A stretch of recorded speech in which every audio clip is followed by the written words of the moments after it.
No one was looking at her. That was the first thing I noticed. The ER was loud. Machines beeping, shoes squeaking against the floor, someone crying behind a thin blue curtain. But somehow, she moved through it all like background noise. Navy blue scrubs, hair pulled back tight. No name badge visible from where I was sitting. Just another nurse. That's what everyone thought, including me. And I'm ashamed to admit it now because if I had really looked, I might have noticed the way she stood. Straight, balanced, like her body was always ready for something it hadn't been told about yet. But in that moment, none of us were watching her. We were watching room 312. Because something was wrong in room 312. The night shift always lies to you. Night shifts have a way of lying. They pretend to be calm, quiet, routine. But that calm is thin, like ice that hasn't cracked yet. I was there with my younger brother, Samir. Car accident. Nothing dramatic at first. Broken ribs, concussion, a fractured wrist. They said he'd be fine. Observation overnight. Standard protocol. That's the word they use to make you relax. Observation. As if nothing ever happens while you're watching. Samir was asleep. I was half awake, sitting in that awful hospital chair that feels like it was designed by someone who hates the human spine. That's when the nurse walked in. She didn't rush, didn't fumble, didn't smile too much. She checked the monitors with a glance. Not staring, just registering. Her hands moved with purpose, efficient and quiet. I remember thinking, she's good at this. But that was it. That was as far as my thought went. Because again, she was just a nurse. Something shifted at 2:17 a.m. Hospitals have a sound when things go bad. Not an alarm. Not yelling. It's a shift in energy. At 2:17 a.m. I felt it. Down the hall, a man's voice rose, sharp, angry. Then another. Shoes running. A cart slammed into something metal. I stood up. So did she. At the exact same time. That should have been my first clue. Sir, you can't be here. The commotion moved fast. 3 men. No hospital badges. Hoodies. One of them had his hand tucked under his jacket in a way that made my stomach tighten. They weren't lost. They were looking for something. Or someone. A young resident tried to stop them. His voice cracked halfway through the sentence. Sir, you can't be here. This area is restricted. The man shoved him aside like he weighed nothing. And that's when I saw her again. The nurse. She stepped forward. No hesitation. No fear.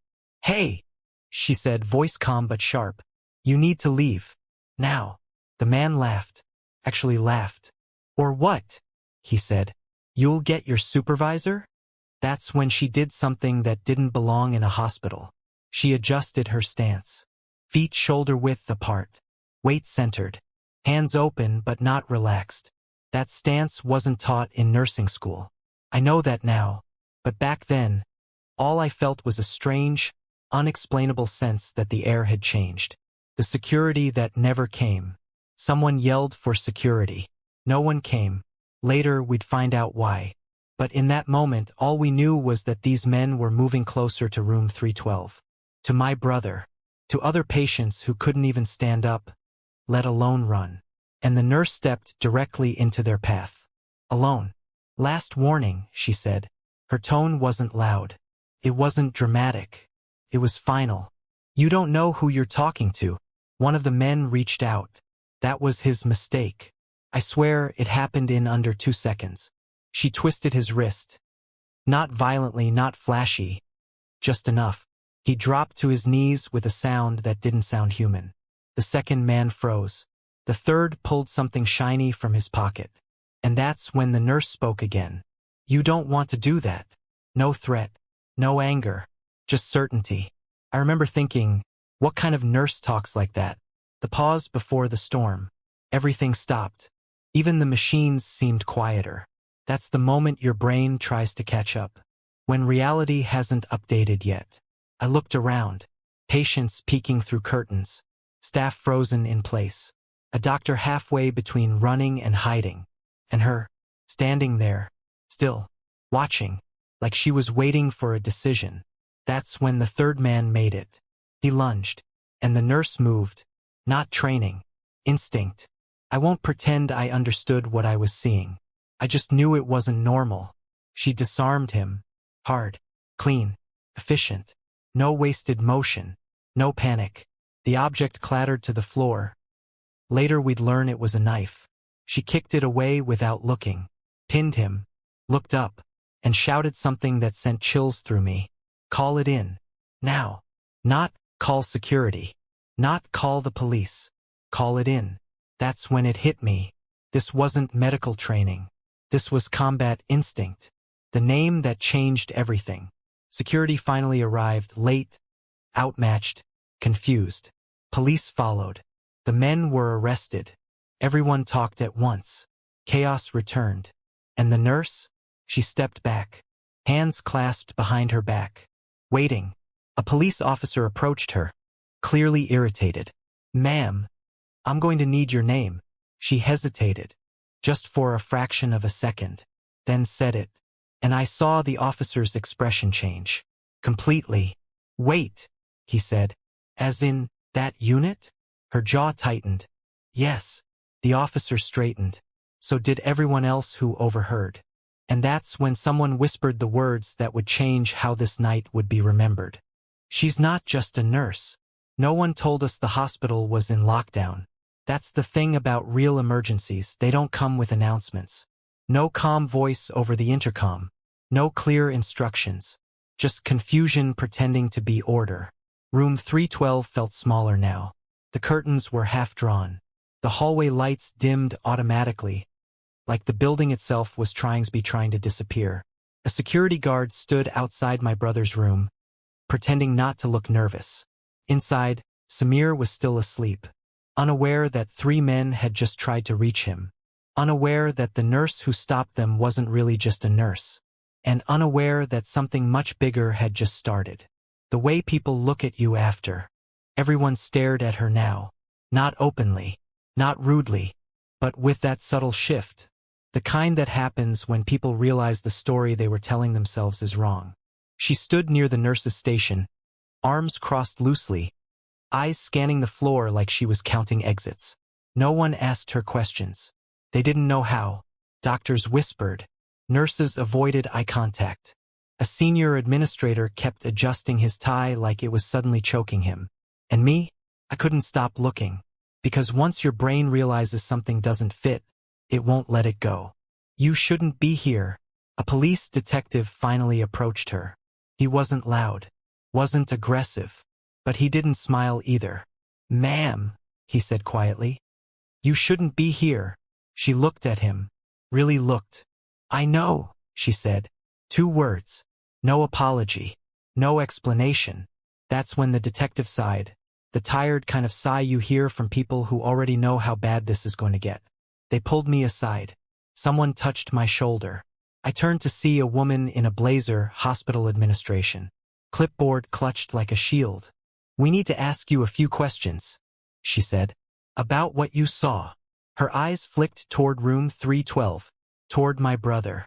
That's when fear finally caught up to me. Why? I asked.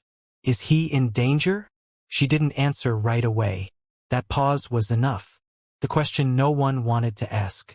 We were taken into a small consultation room. Too clean. Too quiet. A police officer closed the door behind us. Your brother? The detective began. Has he been involved in anything unusual lately? No, I said instantly. He's a mechanic. He works, comes home, complains about his back. The detective nodded slowly. Has anyone been asking about him? No. Any military background? I blinked. What? The detective's pen stopped. Just answer the question. No, I said. None. The detective leaned back. And that's when I knew. They weren't here because of a random incident. They were here because of a mistake. Meanwhile, back at the nurse's station, I didn't see it myself. But later, when everything came out, someone told me what happened next. A senior nurse finally broke the silence. Who are you? She asked. The woman in scrubs didn't answer immediately. She glanced at the security cameras, then said, I'm covering a shift. That's not what she meant. another nurse snapped. You're not on the roster. Still calm. Still controlled. I know. That word again. The badge she didn't show. A uniformed officer stepped closer. Ma'am, I'm going to need some ID. She reached into her pocket. Pulled out a badge. Not hospital issued. She didn't hand it over. She just opened it enough for him to see. The officer's posture changed instantly. Spine straightened. Shoulders back. Yes, ma'am, he said. And suddenly, no one doubted anything anymore. They just didn't know why. Why room 312 was marked. Back in the consultation room, the detective finally said it. Room 312 was flagged. For what? I asked. He hesitated. Because someone used a burner phone to call in a threat, he said. And the name mentioned was your brother's. My chest tightened. That doesn't make sense. It doesn't have to, he replied. It just has to be convincing enough. A name from the past. That's when the detective asked something that made my stomach drop. Did your brother ever serve with anyone named Hale? I froze, because I knew that name. Samir had mentioned it once. Years ago. Over dinner. Casually. Hale saved my life, he'd said. Twice. I'd never asked how. The nurse heard everything. She stood in the doorway now. No one had noticed her enter. I need to speak with him, she said. The detective shook his head. He's under observation. I know, she replied. That's why I'm here. Who authorized? I did. The room went silent. The detective stared at her, then slowly nodded. You were never the target. She looked at me, for the first time. Your brother was never the target, she said. My heart pounded. Then who was? She didn't answer right away. She looked toward the ceiling, toward the cameras, then back at me. They were testing response time, she said. Security, police, me, you, I asked. Her eyes hardened. Especially me. The past she wasn't running from. The detective cleared his throat. Ma'am, this hospital isn't cleared for. She cut him off. It's not about clearance, she said. It's about containment. That word again. Not medical. Not civilian. Containment. What she finally admitted. She sighed. Just once. I was supposed to be invisible tonight, she said. That didn't happen. No, I whispered. It really didn't. She met my eyes. My name doesn't matter, she said. But my unit does. The detective nodded grimly and said the words that changed how I saw her forever. She's Army Ranger. Not the reveal, the warning. She didn't correct him. She didn't deny it. She just said, that's not the part you should be focused on. Then what should we be focused on? I asked. She glanced at room 312. Then at the hallway. Then at the exits. They now know where he is, she said. And they don't like unfinished business. The worst part wasn't the fear. It was the realization that my brother had lied to me for years, and I had never thought to question it. Samir slept peacefully in room 312, a thin white sheet rising and falling with each breath. The machines beside him hummed softly, ignorant of the fact that his name was now part of something that had nothing to do with car accidents or broken ribs. Something that followed you. Something that waited. Hale wasn't just a name. The Army Ranger, no, the woman pretending to be a nurse, stood at the foot of the bed. She didn't touch anything. Didn't check vitals. Didn't do what nurses do. She watched, like someone guarding a perimeter. Hale isn't his real name, she said quietly. It never was. I folded my arms, trying to stay grounded. Then who is he? She glanced at the hallway, then back at Samir. Someone who disappeared on purpose. The detective shifted uncomfortably. That file is still sealed. Her jaw tightened. So was mine, she replied. Until tonight. The thing about classified missions. People think classified means secret. It doesn't. It means unfinished. She finally spoke like someone telling a truth they'd avoided for too long. 6 years ago, a joint task unit was sent to extract a data courier from a mountain region that technically didn't exist. I stared at her. That doesn't make sense. It wasn't meant to, she said. The courier had proof, financial transfers, land seizures, black site funding. Enough to shut down a lot of powerful people. The detective's eyes flicked to the door. "We're not discussing this here." "We are," she said, voice low, "because your hospital is now part of it, where Samir fits in." "He wasn't a soldier," I said. "He fixes engines." She nodded. "That's why he survived." I didn't like the way she said that. "Samir wasn't recruited," she continued. "He was attached. Civilian logistics, vehicles, safe routes." I shook my head. "He never told me." "No," she said, "because Hale told him not to. Hale's mistake." The ranger took a slow breath. "Hale trusted the wrong extraction window," she said. "The mission went loud." She didn't elaborate. She didn't need to. "You were there?" I asked. "Yes." The room felt colder. "We lost 3 rangers," she said. 2 contractors. And the courier. The detective swallowed. "But the data survived," she continued, "because Samir got it out. The price of getting out. Everyone else disappeared," she said. "New names. New lives." "Except Hale," I said. She nodded once. "He refused." "Why?" Her eyes hardened. "Because he wanted to burn it all down. The lie that kept him alive." The detective leaned forward. "Samir was listed as dead." I felt the room spin. "What?" "Vehicle fire," he said quietly. "Remote road. No remains." I looked at my brother. Alive. Breathing. "He wasn't supposed to be," the ranger said. "The threat that followed him. They've been looking for him ever since," she continued. "Not because he has the data." "Then why?" "Because he knows where it went. The hospital was a trap." I finally understood. "They let him come here," I said slowly. "Didn't they?" The ranger met my eyes. "Yes." The detective didn't deny it. "He was easier to track this way," he said. "Controlled environment." I felt sick. "You used him as bait." "He was already exposed," the detective replied. "We minimized risk." She slammed her hand onto the bed rail. "You maximized it," she snapped. "You put civilians in the blast radius." Silence. "Why she broke cover." "That's why you were here," I said. She nodded. "I was assigned to watch Hale," she said. "Not your brother." "Then why intervene?" Her answer came instantly. "Because they broke the rules. The rule no one talks about." She leaned closer to me. "In my unit," she said, "we don't sacrifice people who kept their word."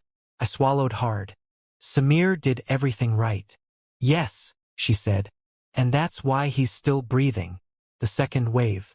The lights flickered. Not dramatically. Just enough. She straightened immediately. "That wasn't the hospital," she said. The detective's radio crackled. "Multiple entrances compromised," a voice said. "Possible inside assistance."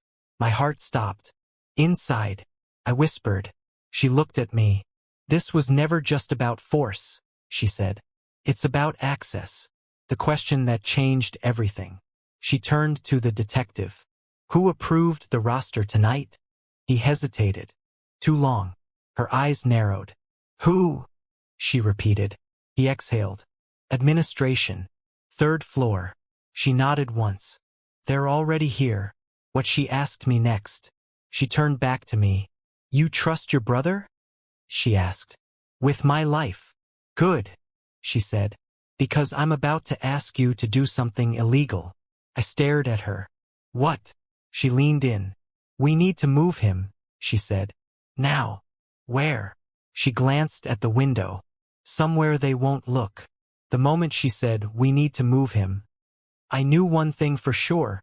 This was no longer a misunderstanding. This was an operation. And hospitals were never meant to survive operations. The sound that woke him up. Samir stirred before anyone touched him. Not gently. Not slowly. He woke up the way people do when their body senses danger before their mind catches up. His eyes snapped open. "What's?" His voice cracked. "Why are the lights?"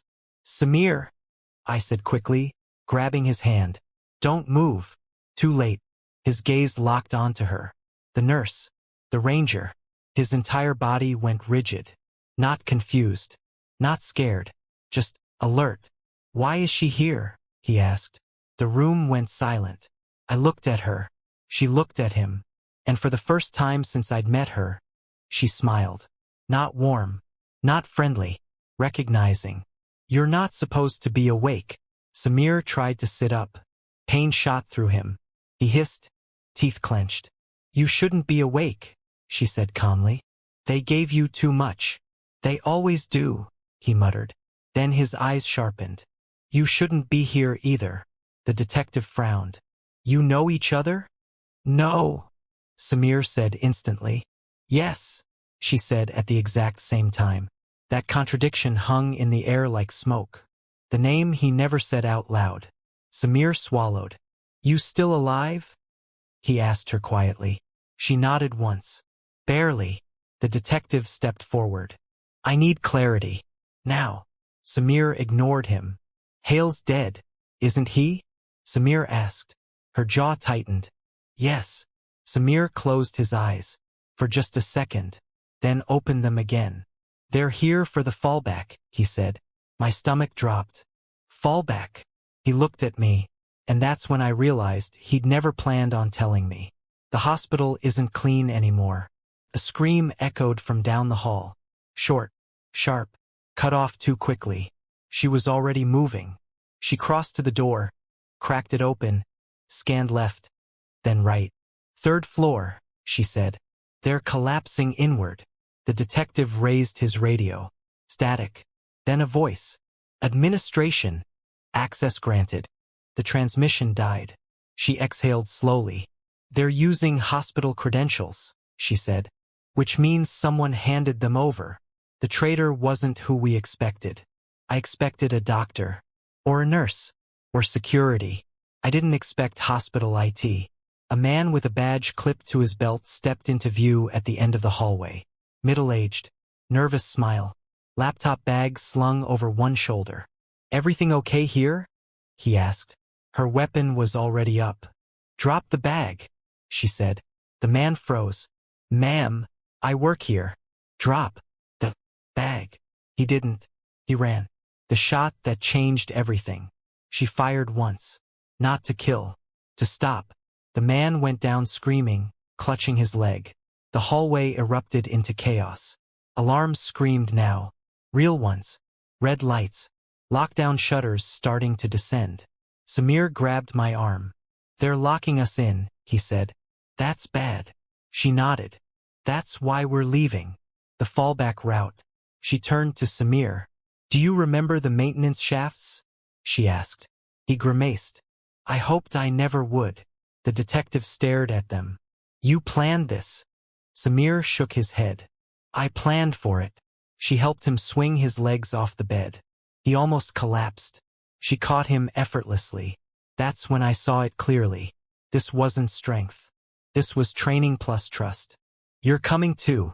I stepped back instinctively. No, I said. I can't. She grabbed my wrist. Hard. You're already involved, she said. You saw too much. And they won't separate witnesses.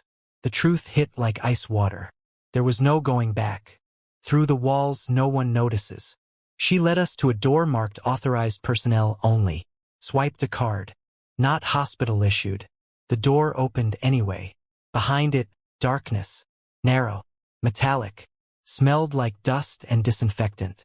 Maintenance tunnels. Samir laughed weakly. Still hate hospitals? He asked me. I didn't answer. The last thing she said before we disappeared. As the shutters slammed down behind us, she looked back toward the ward. Toward the patients.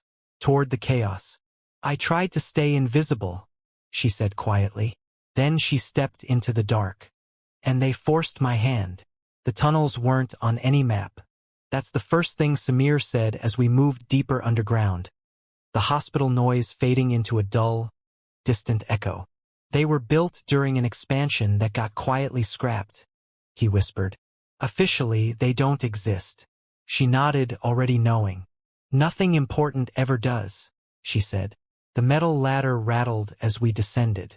The air grew colder, damp, heavy with the smell of old concrete and something electrical burning far away. I didn't ask where we were going, because the way she moved told me this wasn't improvisation. This was memory. Why Hale built the fallback. We reached a sealed door with no label. Samir leaned against the wall, breathing hard. Hale didn't trust command, he said. Not after the courier mission. The ranger stopped walking. That was new. She turned slowly. He never said that. He didn't have to, Samir replied. He watched who panicked when things went wrong. She looked away, just for a second. The room that didn't belong. The door opened into a small concrete room. Generator. Hard drives. Old radio equipment. Emergency rations still sealed. Felt wrong seeing it under a hospital. Like discovering a bunker under a nursery. This was supposed to be a dead drop, Samir said. Temporary. Just in case. Just in case what? I asked. He met my eyes. Just in case the system turned on us. The data that never died. Samir reached into a locked case and pulled out a drive. Small. Unimpressive. Everything they died for is in here, he said. The ranger stiffened. That data was destroyed. No, Samir said. It was split. Her eyes snapped to him. Explain. Hale never kept the full set in one place, Samir continued. Too many eyes. Too many leaks. I felt my throat tighten. You knew this whole time? I asked. He nodded slowly. And you didn't run? I tried, he said. They kept finding me. The guilt she carried. She finally spoke. They killed him because of that drive. Samir shook his head. No, he said. They killed him because he wouldn't stop. Her fists clenched. That was the first crack. When the hunters realized. Her radio crackled. Not police. Not hospital. A different frequency. Fallback compromised. A distorted voice said. You moved too slow. She froze. Samir's face drained of color. They shouldn't know about this, he whispered. She pressed the radio off. They didn't, she said. Until someone talked. They both looked at the ceiling. At the building above us. The question that broke her control. Samir swallowed. Did command send you? He asked quietly. She didn't answer. I felt my chest tighten. Did they? He pressed. She exhaled. No. Silence. They cut me loose after Hale died, she said. Officially, I don't exist anymore. I stared at her. You're rogue, I said. She met my eyes. I'm free, she corrected. Why she stayed close. Samir nodded slowly. That's why you stayed near hospitals, he said. Transient. Cameras. Noise. And witnesses, I added. She didn't deny it. The first mistake she admitted. I underestimated them, she said. I thought fear would slow them down. Samir laughed bitterly. Fear makes them efficient. The countdown starts. A low vibration rippled through the floor. I felt it through my shoes. What is that? I asked. Samir's eyes widened. Generator load shift, he said. They're rerouting power. Her head snapped up. They're sealing the lower levels. How long? I asked. She checked her watch. 8 minutes, she said. Then this place becomes a tomb. The choice no one wanted. She looked at Samir. Can you walk? He hesitated. Not fast. She looked at me. Can you carry the drive? My hands shook as she placed it in my palm. Felt heavier than it should. What if they catch us? I asked. She leaned close. Then you don't let them, she said. The thing she finally admitted. As we moved, she spoke low. I didn't stop those men because I was on duty, she said. I stopped them because I failed Hale. Samir met her eyes. Then don't fail again. She nodded. Once.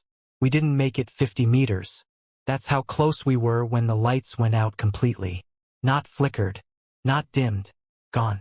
Total darkness swallowed the tunnel, thick and absolute. Like the hospital had shut its eyes on us. Samir stopped breathing for a second. Then whispered, they cut auxiliary power. The ranger didn't stop moving. She didn't need light. The sound that gave them away. Boots. Not running. Measured. Controlled. 3 sets. Coming from ahead. Another vibration rolled through the floor. Closer this time. They're sealing both ends, I whispered. She nodded once. Calm. Focused. Good, she said.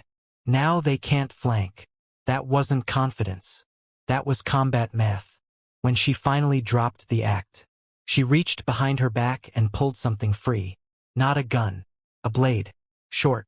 Matte. No reflection. Samir sucked in a breath. You kept that? He asked. She didn't look at him.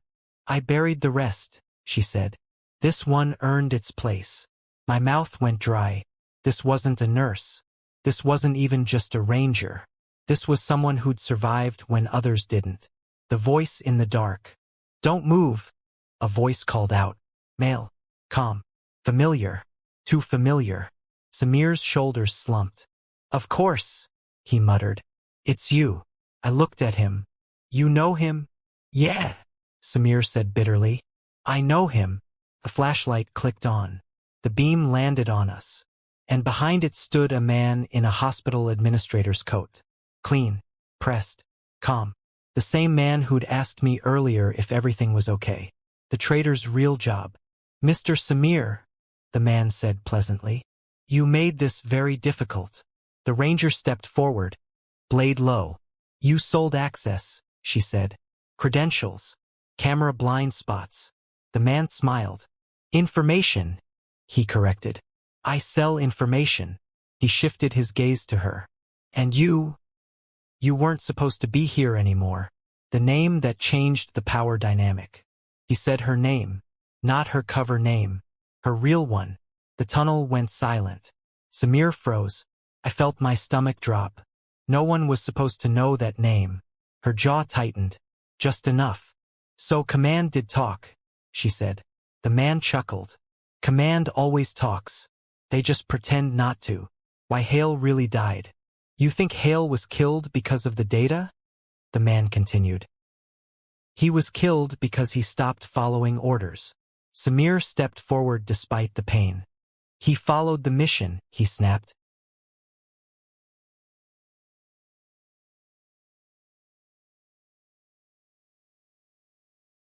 The man shook his head.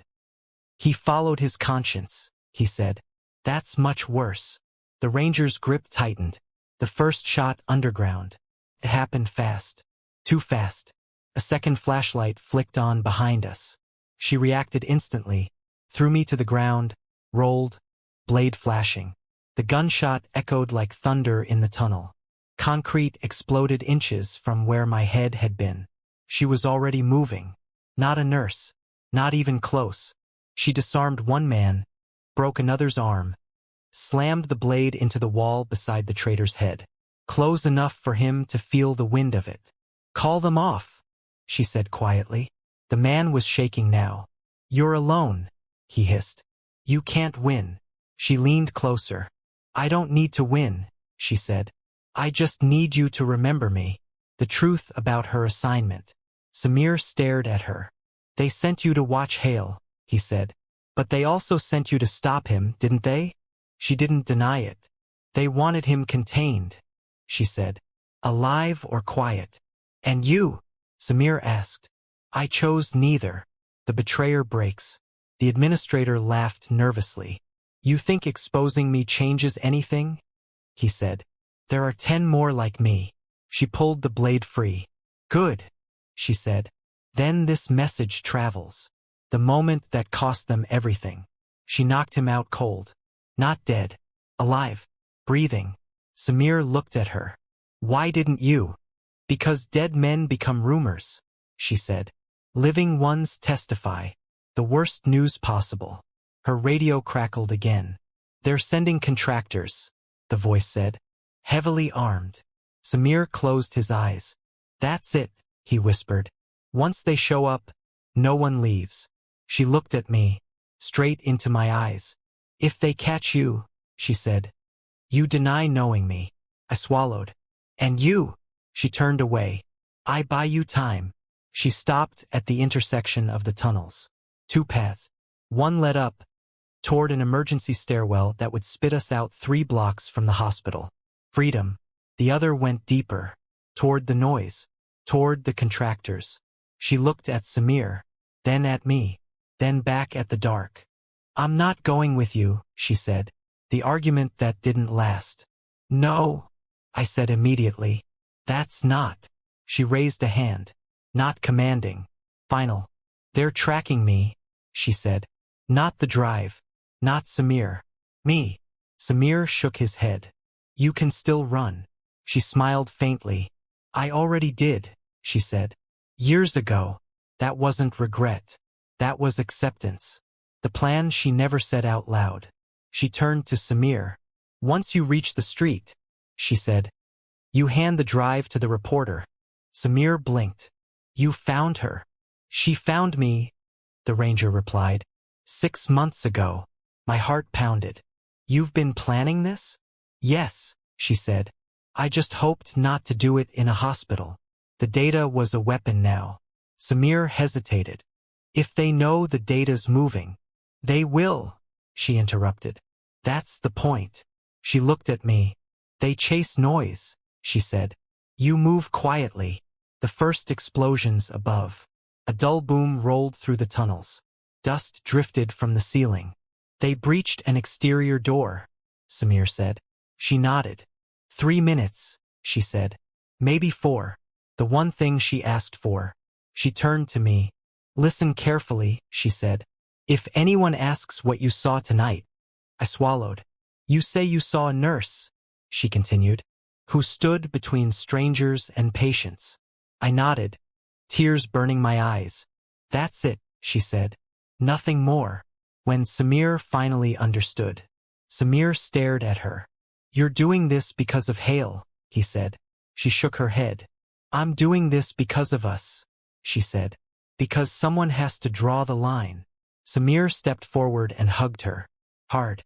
"I'm sorry," he whispered. She closed her eyes. Just once. The ranger's real name. As they pulled apart, Samir said it. Her name. Softly. I won't repeat it here. Because names have power. And hers was about to become legend. The last thing she gave us. She pressed a small device into my hand. "If I don't make it," she said, "this sends everything to the cloud." I stared at it. "And if you do?" She smirked. "Then delete it." The turn back. She stepped away from us. Back toward the dark. Toward the sound of boots. Toward gunfire. "Go," she said. We didn't argue. We ran. What I heard as we left. Behind us. Shots. Shouting. A woman's voice giving orders. Clear. Controlled. Alive. Then silence. We didn't hear the first gunshot. Not really. It was muffled. A distant pop somewhere deep in the hospital. But the second one, that one rattled the concrete above our heads. Samir stumbled, nearly dropping the drive. I grabbed it instinctively. "Keep moving," I whispered. He nodded, panic mixing with adrenaline. The tunnels turn into a maze. The tunnel stretched on. Pipes overhead dripped water in random patterns, making it impossible to tell distance. Shadows danced across the walls like the ghosts of people who didn't make it out. "We need an exit," I said. Samir shook his head. "No, we need to stay low. They'll check obvious points first." I looked at him. "Obvious points?" He exhaled. "They know their targets. And they know the shortcuts. Explosions and fire alarms." Suddenly, a shockwave rattled the tunnel walls. Sparks flew from a ceiling panel. "Contractors," Samir said. "They're clearing floors above." I felt the heat, the smoke, the acrid smell of burning plastic. "They're not looking for the civilians anymore," I said, fear creeping into my chest. "They're looking for her," Samir said. "The first sign she was alive. A faint noise. A footstep? A shout? Couldn't tell. Then, over the radio frequency she'd left active for emergencies, a familiar voice came through. Move faster. 2 minutes to extraction. Trust the path." My blood ran cold. It was her. alive, still controlling the operation. The extraction plan. Samir studied the tunnel map he'd memorized years ago. There's a service hatch, he said. Out to the alley behind the hospital. Minimal visibility. Camera's blind spot. I nodded. Lead the way. He glanced at the small device she'd pressed into my hand. She set us up for success. But she's gambling. I swallowed. She always gambles. The contractors close in. Footsteps thundered above, followed by shouting and metallic clanging. They're descending, Samir said. We need to move now. We ran. Every step echoed. Every corner we turned might be the last. I clutched the drive like my life depended on it, which in reality it did. The ambush. Just as we neared the service hatch, 3 figures appeared blocking the exit. Contractors. Armed. Masks. Calm. Professional. Deadly. Samir froze. I froze. Then came a voice, soft, commanding. Move. It was her. She stepped out of the shadows, blade in hand. One contractor disarmed before he could react. The other 2 hesitated. Not a second later, chaos erupted. The narrow escape. Gunfire echoed. She moved with precision. Efficient. Controlled. Every strike calculated. We sprinted toward the hatch. Samir went first. I followed. She covered us. A shadow darting behind concrete pillars, striking, pushing, and forcing the attackers back. And then, she vanished into another side corridor. We didn't see her, but we heard her presence. Commands. Shouts. The unmistakable sound of a force that refused to be caught. Out into the alley. We emerged into the alley. The city night air hit like a shockwave. No cameras. No observers. Just the glow of streetlights and the distant sirens from above. Samir dropped the drive into my hands. She's alive, he said. She always is. She planned for this. I nodded, heart still hammering. The data leaves the shadows. Samir activated the device she'd given me. Within seconds, the data was uploaded to secure cloud servers, encrypted and untraceable. A notification pinged. Transfer complete. We were safe for now. But the night had changed everything. A whisper of justice. Samir looked at me. She'll return, he said. She always does when the balance tips. I realized he wasn't speaking about himself. He was speaking about the ranger, the woman who had been mistaken for a nurse, the woman whose story no one was supposed to know. And yet, now, the world would hear it one way or another. The world didn't notice at first. A single encrypted upload, a server nobody had monitored, a single reporter in a small newsroom somewhere, they were the first to know. Samir and I sat in a cheap motel room, staring at the news feed. Headlines began to flash. Hidden files expose hospital cover UPS and secret military operations. Rogue ranger and civilian rescue underway. Authorities silent as public demands answers. We stared at each other. They're going to trace this, I whispered. They'll try, Samir said. But she already planned for that. The contractors realize. Back at the hospital, or what remained of it, the contractors were moving. Frustration etched across their faces. Phones in hand. Secure lines buzzing. They leaked it, one muttered. Everything. Their leader, masked and professional, slammed his fist against the table. She's alive, another said. We watched her disappear. And the data? The leader asked. Gone, the first replied. Transferred. Safe. Silence filled the room. Then the harshest words. They're not just chasing her. They're chasing the story now. The media storm. Within hours, the story blew up. News channels, blogs, social media accounts, all feeding on one encrypted leak. Details carefully curated to prove the corrupt operations, the missing oversight, and the Rangers' heroics. People were outraged. Authorities were embarrassed. And the contractors? They were scrambling, blind, desperate. Samir and I watched, stunned. This? She planned this too? I asked. Samir nodded. Of course. She uses exposure as a weapon. Always has. The pressure on the ranger. Somewhere in the city, she was moving again. Not hiding. Not running. Calculating. Every move she made was precise, designed to keep the contractors off balance, to protect the civilians, and to ensure the data reached people who could act on it. She wasn't just fighting men with guns anymore. She was fighting an entire system. The call from the reporter. Samir's phone buzzed. A message. Encrypted. The data is real. We're ready to publish. Do you confirm your source is secure? He glanced at me. She wants this out, he said. She knows the contractors will try to stop it. I nodded. Then we push forward. A new threat emerges. Minutes later, another alert came through the system. The contractors had hired reinforcements. More men. More firepower. They had traced the upload's origin to the city. And they were closing in fast. Samir looked at me. They're going to hit the streets, he said. They won't catch her, I said. He smirked. Not yet, but someone's going to get caught. The Rangers' next move. As the sun rose over the city, Samir received a single text. Extraction point secured. Watch and learn. That was her. No signature. No name. Just certainty. And for the first time, I realized how far ahead she always was. She wasn't just surviving.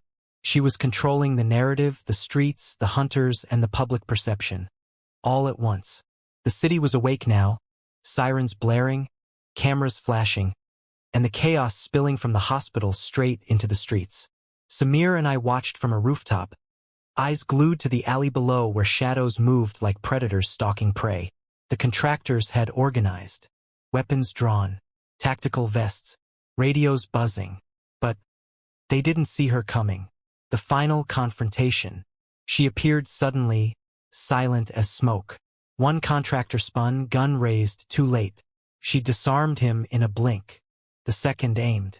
The blade caught the light, flashed, and the gun clattered to the ground. The third tried to flank her. She was already gone. Every movement precise, lethal, but calculated to avoid killing unnecessarily. It was a dance of death, but choreographed like she had been rehearsing for years.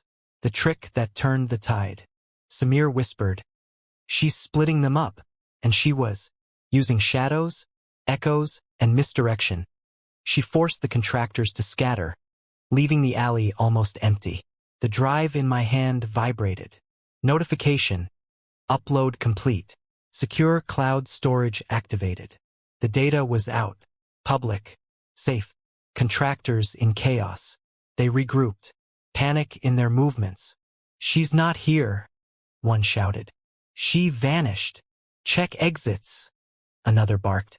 She had already climbed an adjacent building. From there, she watched the chaos below. Samir and I couldn't see her clearly. We only felt her presence, the calm after the storm. The message sent. From her vantage point, she keyed a secure channel. Data delivered. Targets neutralized. Extraction complete. Moving off-grid. That was it. No name. No recognition. Just authority. The last look. Before disappearing, she turned her gaze toward us. A subtle nod. A silent promise. Justice is served, but the story isn't over. And then, she was gone. The aftermath. Within hours, the media reported.